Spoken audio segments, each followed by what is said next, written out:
Il y a 3 études qui ont été publiées quasiment dans les 15 derniers jours, qui me paraissent extrêmement importantes. Premier point, c'est une étude publiée par les collègues coréens sur une énorme population qui montre ce qu'on avait un petit peu suspecté en voyant nos unités Covid psychiatrie pas très remplies pendant le confinement.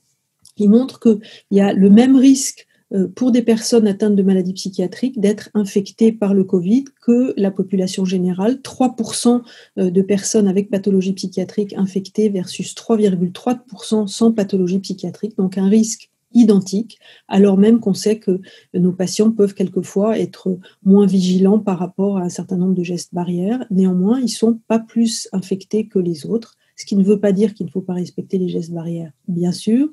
Mais il y a 2 autres points pour lesquels j'attire votre attention. Le deuxième, c'est une étude publiée donc très récemment dans Lancet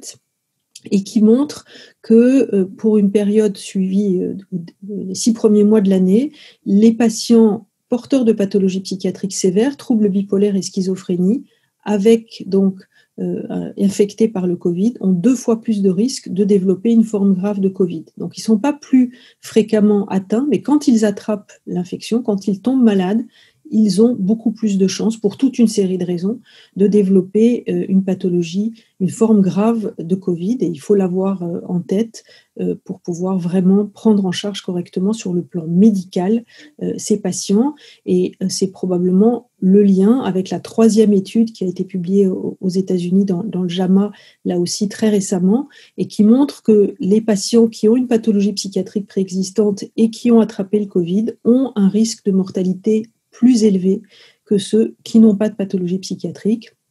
avec une mortalité de 45% à 4 semaines comparée à 31% quand les patients n'avaient pas de pathologie psychiatrique. Donc tout ça pour attirer l'attention de nous tous sur le fait que le fait d'avoir un Covid, ça veut dire qu'il faut vraiment